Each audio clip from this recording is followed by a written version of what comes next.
ევროკავშირი მზია ამაღლობელის დაუყოვნებლივ გათავისუფლებას ითხოვს. ბათუმელების რედაქტორის შესახებ ევროპული სახელმწიფოების საელჩოები ცალ-ცალკე და ყველა ერთად სოციალურ ქსელში პოსტებს აქვეყნებენ და განაჩენის დადგომიდან 1 წლის თავს ეხმიანებიან. დასავლეთი შეთანხმებულია, რომ ამაღლობელის საქმე პოლიტიკურად მოტივირებულია და რომ ჟურნალისტი ციხეში ოცნების პარტიული ინტერესების გამო მოხვდა.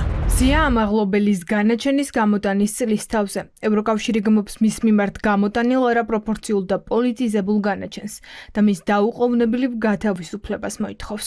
ზუსტად 1 წლის წინ ამ დღეს ცნობილ ქართველ ჟურნალისტ მზია ამაღლობელს სასამართლომ 2 წლით თავისუფლების აღკვეთა მიუსაჯა.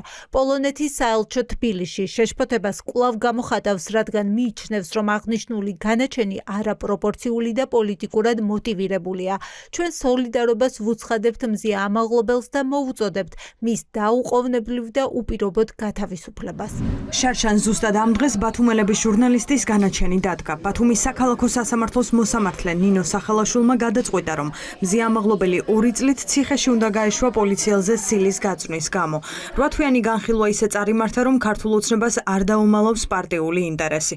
პროცესი პოლიციელი ცრუმოწმეების, ოცნების ლიდერების პირდაპირი თავდასხმების, ბრალდებების, პროპაგანდის და უდანაშაულობის პრეზუმციის დარღვევის ფონზე განვითარდა. ამაღლობელის სიმართლისთვის საერთაშორისო სასამართლოში იბრძვის. თავისუფლების აღკვეთის სულ რომ არაფერი იცოდი ამ საქმეში და მხოლოდ სასჯელს მიაქციო ყურადღება, მხოლოდ სასჯელი გეტყვით, რომ ეს არის манипуლირებული საქმე და ემსახურება მხოლოდ ანგარიშწორებას, იმიტომ რომ არაერთხელ მითხრობს ვერ ნახავს სხვა მსგავს საქმეს, მსგავსი ფაქტობრივი გარემოებებით, სადაც სასამართლოს დაედგინოს პატიმრობა. ამას ხაზგასმით ვამბობ. მზია სილა იყო პროტესტი საპოლიციო უკანონობებზე იმ დღეს პოლიციის მიერ ჩადენილ არაერთ საპოლიციო ძალადობაზე. აქედან დაიწყო მზია სილა იყო პროტესტი. ამ ტიპის პროტესტის მიმართ სახელმწიფო აი ასეთი რეაგირება მისცა, სწორედ იმიტომ რომ სამაგიერო გადაეხადა მზიასთვის, სათანადოდ დაესაჯა, სისტემისთვის დაენახვებინა, რომ სისტემა ხელშეუხებელია და მათ უფრო საფრთხეები არ აქვს და ყოფილიყო პრევენცია სხვისთვის. ჩვენი მხრიდან ცხადია, არანაირი შეწყალების თხოვნები არც ყოფილა და არც იქნება და არანაირ სხვა ამდაგვარი ნაბიჯების გადადგმას მზია თავისთავად ცხადია არ გეგმავს. ეს მისი გააზრებული ბრძოლის ნაწილია. პირველი ქალი ჟურნალისტის პატიმრობა ხელისუფლებასაც ძვირად უჩნდება. 1 წლის მანძილზე ოცნების მიმართ გაიზარდა საერთაშორისო კრიტიკა და გამყარდა აზრი, რომ ქვეყანაში პოლიტიკური მართლმსაჯულებაა. ამაღლობელის საქმე პოლიტიკურად მოტივირებულად ჩაიწერა ევროპარლამენტის რეზოლუციაშიც. პრესტიჟული საერთაშორისო ჯილდოებით და სახაროვის პრემიით ქართველი ჟურნალისტის ციხეში ყოფნა ოცნებისთვის სახელმწიფო ინტერესია.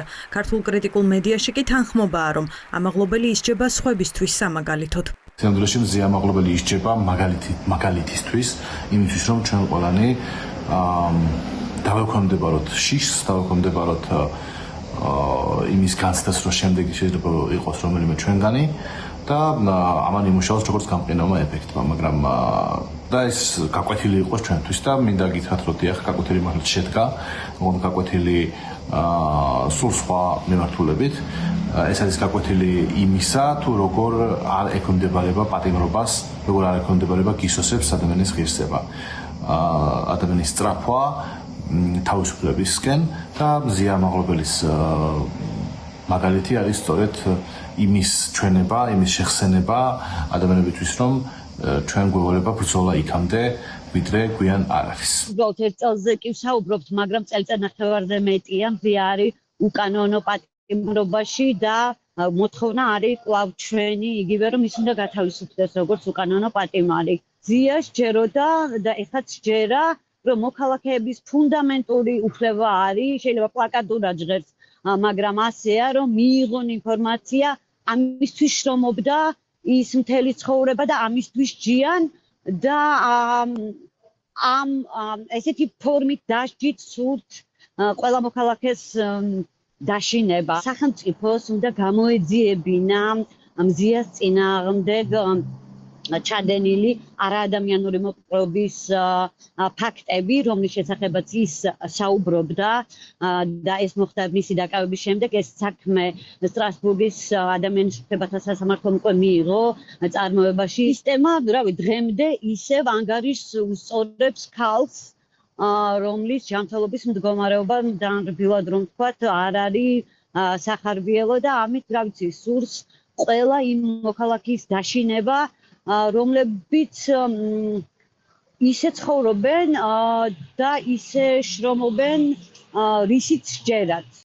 მზია ამაღლობელის საქმის განხილვა უკვე დაიწყო სტრასბურგის სასამართლომ. ეს არის პირველი შემთხვევა, როცა 2024 წლის 28 ნოემბრის შემდეგ საერთაშორისო სასამართლოს მიმართავს პოლიტიკური პატიმარი, რომელმაც სისხლის სამართლის ძირეულ საქმეზე ყველა ინსტანცია ამოწურა ადგილობრივ დონეზე. ჩაიდინა დანაშაული და დააკავეს. ძალიან მარტივია. არ ჩაიდინა დანაშაული და არ დააკავეს. პირდაპირ ეთერში პოლიცია სილა გაარტყა, როდესაც 2 წუთის გამოშვებული იყო ხელწერილით, ხო? და შემდეგ ის ბინძური ტყუილები, რომ ვიღაცამ შეაგინა, ვიღაცამ შეაფურთხა, ნუ საშინელებები, ხო? არაფერი, ხელი გაარტყა პოლიციელს და დააკავეს. სხვა ქვეყანაში მე არ ვიცი ხა რაღაცა ისეთ ქვეყნებზე არ მაქვს საუბარი, ბრიტანეთი, ამერიკის შეერთებული შტატები, საფრანგეთი, მე მგონია იქ მხოლოდ დაკავებით პოლიციელები არ შემოიფარგლებოდნენ. მზია ამაღლობელი შარშან 12 იანვარს დააკავეს, ჯერ ადმინისტრაციული, შემდეგ სისხლის სამართლის წესით. დაკავების შემდეგ იგი არაადამიანური მომპყრობის მსხვერპლი გახდა, თუმცა პროკურატურას ეს საქმე არ გამოუძიებია. პატიმრობაში ყოფნისას მზია ამაღლობელს მკვეთრად დაუქვეითდა მხედველობა.